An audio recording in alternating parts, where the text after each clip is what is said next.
What's going on YouTube? It's your boy Mike Lemming. I'm back with a day 61 update for you guys. So it's been just over 2 months. I got some ups, got some downs, so I figured I'd post a video and let you guys know what is going on with the tank. If you guys been following along, you know that I have Luke in quarantine. He is a powder blue tang. He's been in quarantine. He's doing great.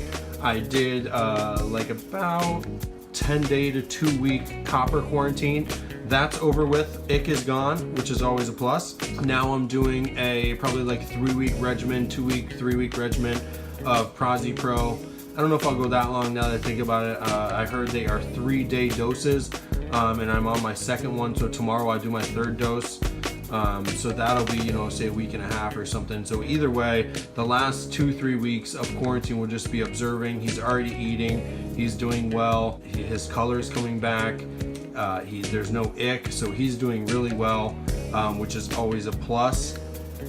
Next, one thing I added to the tank since we last talked is that I have Kalkwasser in the tank. I have been monitoring my pH, which right now is at 7.9.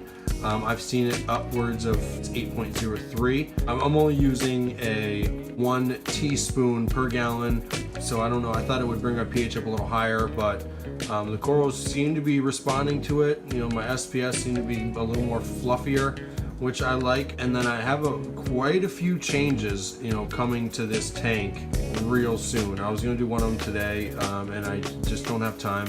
That one thing I was going to do today is a re-aquascape.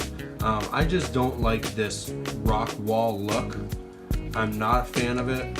I aquascaped this thing 2 times trying to make more caves, and it just didn't come out to what I wanted it. And maybe Friday when I have the day off, I'm gonna really get in this tank and try and aquascape it the way I like it. Another one before I forget, if you can see him right here, my purple firefish, after 2 weeks, he's out and about. He had a little feud with the purple pseudochromis, just like the purple pseudochromis with my 6 line, but they seem to be kind of getting along. He chases him back into his cave every once in a while, but it's nice to see my purple firefish actually out and about for a change. He comes out to eat, and as you see right now during the day, he's out and swimming around, so that's always a plus. Another thing I'd like to go over, which is a kind of a down to this tank, is I've only done one, and the reason I've only done one is because it sucks. Every time I do a water change, I did a 10-gallon water change in a 75, that's whatever that works out to be, 15% or whatever it is. Either way, once I take the water out, I turn off everything, take the water out, put the water in, my overflow pipes and my return don't match up again. So now I gotta take the time to dial them in, together. And I thought that having this overflow box and the return pipes and return pump would alleviate that coming from my last 30-gallon where I had a siphon. But it doesn't seem, it's a lot easier to do, but it's still, every time I do it, I got to adjust it. And I think the reason for that is bubbles in my return lines. So, that's one thing that I'm going to have to, once I do it a couple times, I'll figure out, how much a little bit I need to adjust it. So it's one thing I just don't like doing, which will be, I'll fix that soon. There's a couple things I'm gonna add as well to this tank. One being, I have a dual BRS reactor. It doesn't fit under my tank. There's just so much going on down there with the big ass sump and the reservoir for the ATO that there's just no room for 2 reactors. So I have a little bit of room in my sump for 1 reactor, a single BRS reactor. So I think I already have everything. I just need to buy 1 more fitting, and I think I'm going to do GFO and carbon combined in that one, and connect it to the manifold, and hopefully that should be sufficient. And the reason for that, as well as I'm thinking about doing a bio pellet reactor. I don't have the room on my manifold, so I might have to just get one with a pump. I have a MJ 12,000. I think I'm gonna plug that in and connect that to the biopropel reactor. But the reason for all of this is that for my last tank, it had some rocks in there with bryopsis. I'm pretty sure it's bryopsis. It's kind of strong. When you pull it off, it snaps like a blade of grass would. So I don't think it's just an algae, because I've had brown algae or green algae and it just comes off easily. But this stuff kind of snaps. So I think it is bryopsis. I already bought Kent's Tech M to dose this tank with magnesium. I haven't done it yet. I've only had it for like a week. And I just haven't done it. I haven't tested my parameters either, even since Calcwasser, which is probably like a shame on me moment, but I just haven't. You know, life gets in the way, I'm sure you guys can understand. But you know, once, you know, I think Friday I'm going to test, and then I'm going to start dosing magnesium and hopefully, you know, get rid of this bryopsis, because I actually got rid of some zoas because of it. You know, they were on a rock that got covered.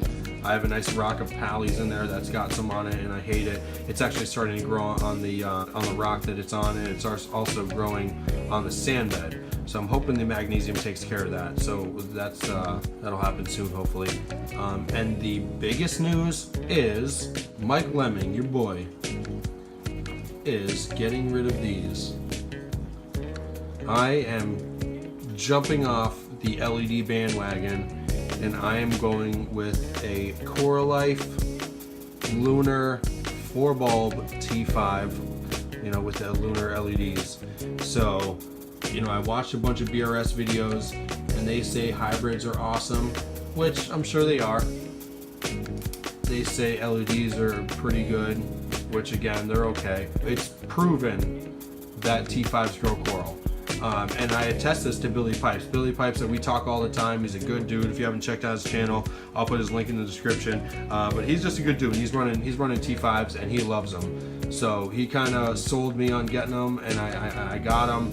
So they should be here tomorrow. You know, we'll see what happens. If I don't like it, I'll get rid of them. Mike Lemming, your boy, is going T5s. I've had a lot of these corals for 4, 5, 6, 7 months on some of them. And especially I have an encrusting hydrophora in here. I've had it. It was the second coral I ever bought, so that was in like April of 2016. It is now October 2016, and I have like a 1/4 inch of growth, so it's not much. So from a lot of the research I've done, you know, I'm setting my lights to where they should be without burning out my corals. But again, after the research I've done, you know, if you really want growth, you got to go halides or T5s or really, really expensive LEDs, and I just, that's not set in the budget. But yeah, that's the biggest news. Like I said, I should have it tomorrow. I plan to upgrade bulbs, you know, in the next, you know, couple weeks, or, you know, I'm going to adapt them to the factory bulbs and see how it does. But other than that, guys, everything is good. I'm enjoying it. I want to make my cleanup crew a little bigger. I want to get some gel filters. I got some like a longer extendable, you know, turkey baster, if you will, just so I can, you know, kind of target feed some of my corals. So there's a lot that's going to be changing, a lot that's going to be added, a lot that's going on with Mike Lemming's channel. So I hope you guys follow along. I mean, I'm pushing. You know, I'm not too far away from 400 subscribers. Once I hit that, I will do a contest. I don't know what I'll do, but you know, it's time for your boy to do a contest. So we'll get that done for you guys. All right, guys, I appreciate you watching. I appreciate the help and all the comments and stuff. You guys have been really great. Like, comment, subscribe. Let me know how I'm doing. Mike Lemming, your boy's out. Peace.